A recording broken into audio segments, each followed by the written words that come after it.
এই যে ফেরাউন তেলে পোড়ায় তারপরে তিনজনকে শহীদ করলো, একে মারার জন্য তো একটা গুলি যথেষ্ট ছিল, কথা বলেন।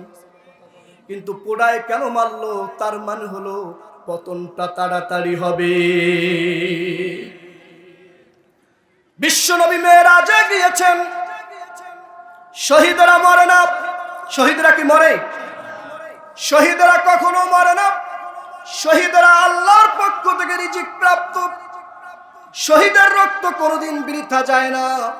যেই মাটিতে শহীদের রক্ত পড়ে ওই মাটি ইসলামী আন্দোলনের ঘাঁটিতে পরিণত হয়।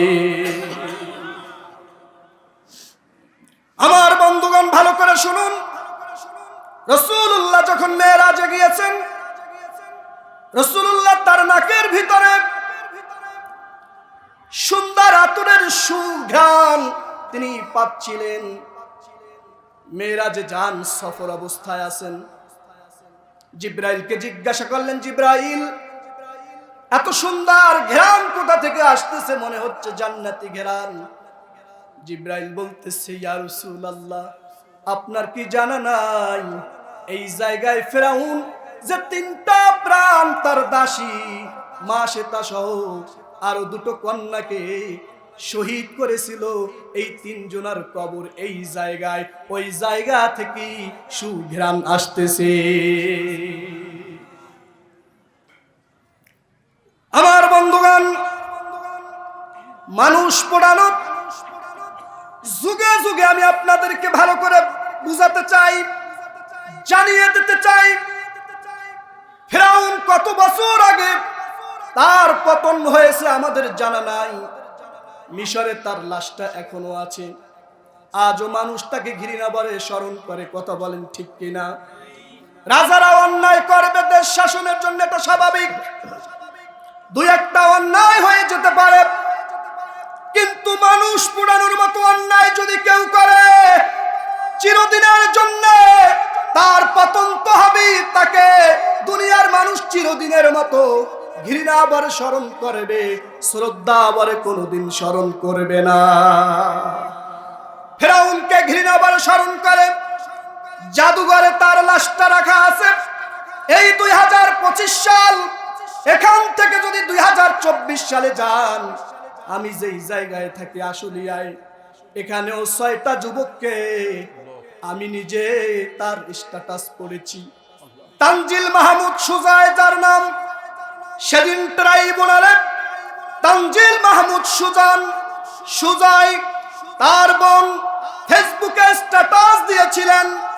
ট্রাইব্যুনালকে বলেছিলেন, ও ট্রাইব্যুনাল শোনেন, আমার ভাই সুজান, তানজিল মাহমুদ সুজাই,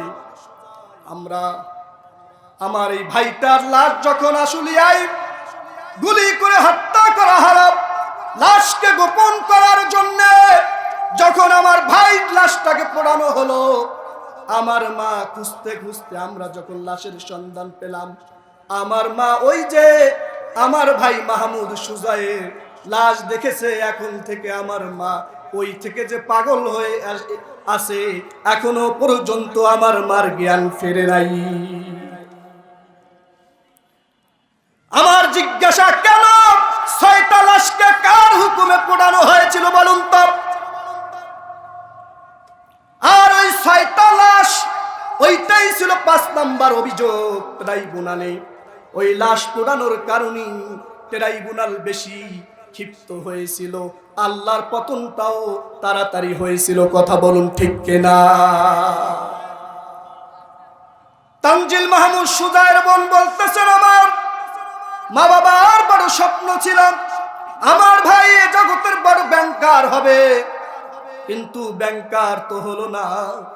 আমার ভাই লাশটা যে এমন ভাবে পোড়ানো হয়েছিল, আমার মা যে পাগল হয়ে আছে, এখনো সুস্থ হয়নি।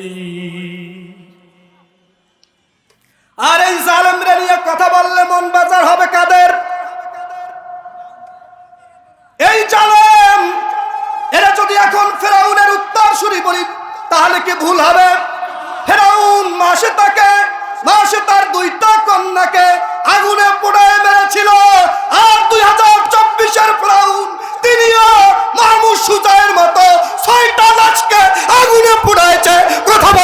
কিনা?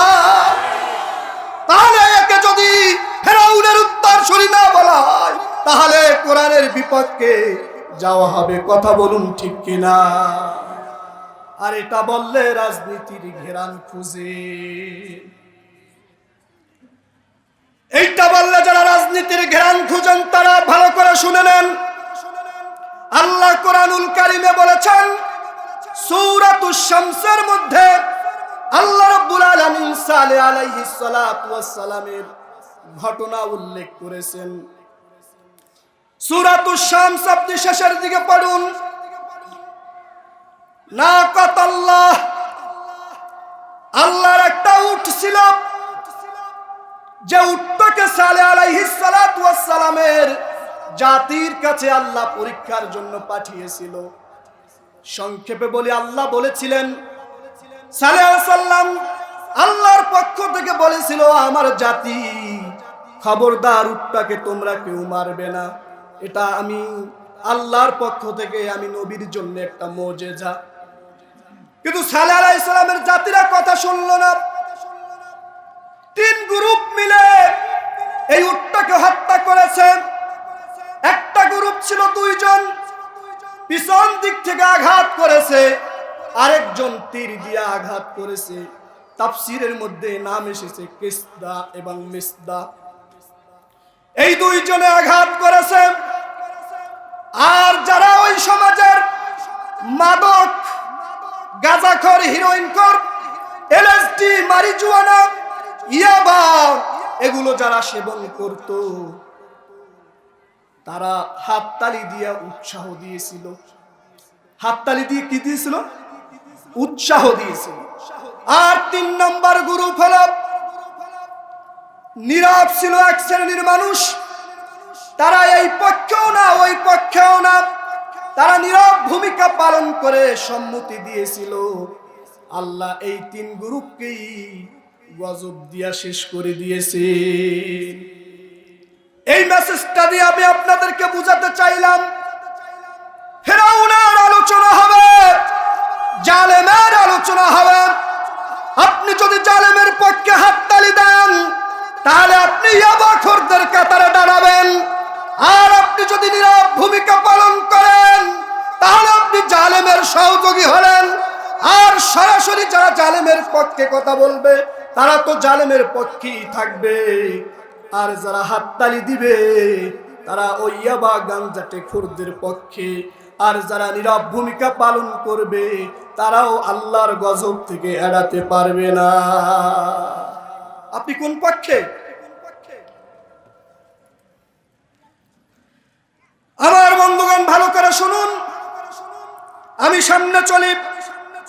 আল্লাহ রাব্বুল আলামিন বললেন, ইন্না ফিরআউনা আলা ফিল আরদি ওয়া জাআলা আহলাহা শিআন ইয়াস্তাদঈফু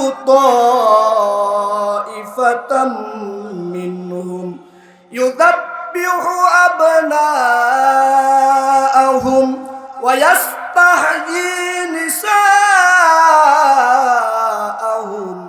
ইন্নাহু কানা মিনাল মুফসিদিন। আল্লাহ রাব্বুল আলামিন বলেন, ও দুনিয়ার মানুষ, ফেরাউন মার্কা শাসকদের অত্যাচারে ভয় পেও না, চিন্তা করো না। আমি আল্লাহ সিদ্ধান্ত নিয়েছি, আমি আল্লাহ তোমাদের ব্যাপারে ইচ্ছা পোষণ করেছি। কি ইচ্ছা পোষণ করলেন? ফেরাউনের কর্মকাণ্ড ছিল সব সময় একটা দলকে টার্গেট করে সে নির্যাতন করত। আমি আপনাদেরকে জিজ্ঞাসা করতে চাই, 2024 পর্যন্ত আপনারা বলুন, এই বাংলাদেশে বিগত সময়ে কয়টা দলকে বেশি নির্যাতন করা হয়েছিল? আমার বন্ধুগণ, কোন দলের ছেলেদেরকে বেশি জবাই করেছিল বলুন তো? কোন দলকে নিষিদ্ধ করার 5 দিনের মাথায় পতন হয়েছিল? কথা বলুন। আমার বন্ধুগণ ভালো করে বুঝবেন, ফেরাউন যেমন একটা দলকে নির্যাতন বেশি করত, একটা দলের ছেলেদেরকে টার্গেট করে জবাই করত, ফেরাউন তার সমাজের মহিলাদেরকে রাস্তায় নামাতো, বলুন তো আমার দেশের কোন সরকার মহিলাদেরকে বেশি ভাতা দিত? কথা বলুন ঠিক কিনা? আমার বন্ধুগণ, আপনারা বলুন, এই ফেরাউনকে আপনারা বলবেন যে হুজুর সে তো ভালো ভালো কাজ করেছে? না, সে ভালো কাজ করে নাই। ওয়া ইদা কিলা লাহুম লা তুফসিদু ফিল আরদ ক্বালু ইন্নামা নাহনু মুসলিহুন। ফেরাউনের মুখের বুলি ছিল উন্নয়ন। কি ছিল বলেন? একদিকে তরুণদেরকে ধরে ধরে জবাই করত, একটা দলের নেতাদেরকে শহীদ করে, জীবন্ত শহীদ করে দুনিয়া থেকে পাঠিয়ে দিত, আর মুখে সব জায়গায় সংবাদ করত, সমাবেশ করত, আমরা উন্নয়ন করি। কি করি? কি করি? মুখে শুধু উন্নয়ন ছিল। আল্লাহ বলেন না ওয়াইদা কিলা লাহুম লা তুফসিদু, এদেরকে সতর্ক করে বলো তোমরা দুনিয়ায় ফাসাদ সৃষ্টি করো না। তারা তখন বলতে কই আমরা ফাসাদ সৃষ্টি করি, আমরা তো সমাজের উন্নয়ন করি। দেখেন নাই ফেরাউনের উত্তর শুনি টিভিতে আসি, সব সময় মুখে ছিল মিথ্যা উন্নয়নের গল্প। কথা বলেন ঠিক কিনা? এটা ফেরাউনের অভ্যাস ছিল। এটা কার অভ্যাস ছিল? আল্লাহ বলেন এই উন্নয়ন করে না, এ ভালো সমাজ ব্যবস্থা চালু করে না, এ ছিল সন্ত্রাসের সম্রাট। ঠিক কিনা? ইন্নাহু কানা মিনাল মুফসিদিন। আমার বন্ধুগণ, এবার ভালো করে সামনে চলুন। ওয়া নুরিদু আন নামুন্না আলাল্লাযীনা ইসতুদঈফু ফিল আরদি ওয়া নাজআলাহুম আইম্মাতান ওয়া নাজআলাহুমুল ওয়ারিসিন। আল্লাহ রাব্বুল আলামিন বলেন, ও দুনিয়ার মানুষ শোনো, আমি আল্লাহ ইচ্ছা পোষণ করেছি ফেরাউন যেই দলটাকে টার্গেট করে অত্যাচার করত, নির্যাতন করত, জুলুম করত, যেই দলের যুবকদেরকে ধরে ধরে জবাই করত, গুম করত, দুনিয়া থেকে বিদায় করে দিত, আমি আল্লাহ ইচ্ছা পোষণ করেছি ওই দলের লোকদেরকে আমি আল্লাহ রাব্বুল আলামিন ওয়ানাজআলাহুম আইম্মা, আমি সমাজের নেতা বানায় দিব। কি বানায় দিব? আল্লাহ শুরু করছেন না বিষয়টা? টের পান নাই? যুবকরাই তো এখন বিশ্ববিদ্যালয়ের নেতা। কথা বলেন ঠিক কিনা? এটা আল্লাহ বলেছেন। কে বলেছেন? আল্লাহ বলেছেন। ওয়ানাজআলাহুমুল ওয়ারিসিন। আল্লাহ বলেন শুধু নেতা বানাবো না, আমি আল্লাহ এই দেশের প্রতিটি ইঞ্চির মাটি তোমাদের উত্তরাধিকারী বানায় দিব। সুবহানাল্লাহ। জোরে বলুন সুবহানাল্লাহ। আমাদের মনে কোনো কষ্ট আছে? আমার বন্ধুগণ, এবার শুনুন, আল্লাহ রাব্বুল আলামিন বলেন, ও দুনিয়ার মানুষ, সুতরাং এই দলের পক্ষে থাকবা না বিপক্ষে থাকবা। আমার বন্ধুগণ, জালেমরা ক্ষমতায় আসলি তাদের প্ল্যান থাকে চারটা। কয়টা? ফেরাউনের প্ল্যান ছিল কয়টা? কথা বলেন, ফেরাউনের প্ল্যান ছিল কয়টা? ফেরাউনের প্ল্যান ছিল চারটা। এই যুগের 2024-এ যে ফেরাউনের পতন হয়েছে তারও প্ল্যান ছিল চারটা। আগামীতে যারা ফেরাউন হয়ে আসবে তাদেরও প্ল্যান থাকবে কয়টা? চারটা। আমি এই আলোচনা শেষ করি, আমার নির্ধারিত সময় আলোচনা শেষ করব ইনশাআল্লাহ। আমার বন্ধুগণ, আল্লাহ রাব্বুল আলামিন সুন্দর করে বলেছেন, ও দুনিয়ার মানুষ, ফেরাউনের টার্গেট থাকে সব সময় তারা মানুষকে চারটা প্ল্যান তারা ক্ষমতায় আসলে বাস্তবায়ন করে। কয়টা? চারটা। শোনেন কি? قالت إن الملوك إذا دخلوا قرية أفسدوها وجعلوا أعزة أهلها أذلة وكذلك يفعلون। আল্লাহ তাআলা সূরাতুন নামল আয়াত নাম্বার 34। এরপরে আল্লাহ রাব্বুল আলামিন সূরাতুল হজের মধ্যে আল্লাহ বলেছেন, যারা আলেম, যারা জ্ঞানী, তারাও ক্ষমতায় আসলে চারটা কাজ করবে। কয়টা? চারটা। জালেমের বিপক্ষে যারা ক্ষমতায় আসবে, ইসলাম যদি ক্ষমতা আসে, তারাও চারটা কাজ করবে। আল্লাহ রাব্বুল আলামিন সূরাতুল বাকারার 205 নম্বর আয়াতে আল্লাহ রাব্বুল আলামিন বলেছে শুনেন, ওয়া ইযা তাওয়াল্লা সাআ ফিল আরদি লিয়ুফসিদা ফিহা ওয়া ইউহলিকাল হারসা ওয়ান নাসল আল্লাহু লা ইউহিব্বুল ফাসাদ। জালেমরা ক্ষমতায় আসলে চারটা কাজ করবে। কয়টা কাজ? ভালো করে বুঝুন, কয়টা কাজ? চারটা কাজ। আল্লাহ বলেছেন কোন রাষ্ট্রের মধ্যে যদি জালেমরা ক্ষমতায় আসে, ইন্নাল মুলুকা ইদা দাখালু কারিয়াতান আফসাদুহা, প্রথমেই তারা সমাজে যত ভালো মানুষ থাকবে তাদেরকে টার্গেট করে করে সমাজে বেইজ্জতি করবে। কি করবে? সমাজের ভালো মানুষদেরকে ধরে ধরে তারা কি করবে? বেইজ্জতি করবে। কি করবে? 2 নম্বরে তারা সমাজের এমন কোন জায়গা থাকবে না যে জায়গায় তারা বিশৃঙ্খলা না করবে। 3 নম্বর আল্লাহর আইন সংসদে সংবিধানে যেখানে যেখানে থাকবে একটা একটা তারা তুলে নিবে। 4 নম্বরে হলো সমাজের এমন কোন সেক্টর থাকবে না, রাষ্ট্রের এমন কোন সেক্টর থাকবে না যেখানে তারা দুর্নীতি না করবে। এ দলিল কোথায়? সূরাতুন নামল আয়াত নাম্বার 34, সূরাতুল বাকারা আয়াত নাম্বার 205। জালেম ক্ষমতা আসলে কয়টা কাজ করবে? 4টা। এখন আমরা এই জালেমের পক্ষে থাকবো না বিপক্ষে থাকবো? বলুন তো, বিপক্ষে না পক্ষে? বিপক্ষে না পক্ষে? বিপক্ষে। আর আলেমরা ক্ষমতা আসলে কয়টা কাজ করবে? 4টা। তারাও 4টা। শোনেন কিসের 4টা? আল্লাযীনা ইম্মাক্কান্নাহুম ফিল আরদি আকামুস সালাতা ওয়া আতুজ যাকাতা ওয়া আমারু বিল মারুফি ওয়া নাহাউ আনিল মুনকার ওয়ালিল্লাহি আকিবাতুল উমুর। আলেমরা যদি ক্ষমতায় আসে, ভালো মানুষ যদি আল্লাহ ক্ষমতায় দেন, তারা কয়টা কাজ করবে? 4টা। 1 নম্বর হলো তারা সংসদে নামাজের বিল কায়েম করবে। কি করবে বলেন? নামাজের বিল। 2 নম্বরে হলো তারা যাকাত ভিত্তিক অর্থ ব্যবস্থা চালু করবে।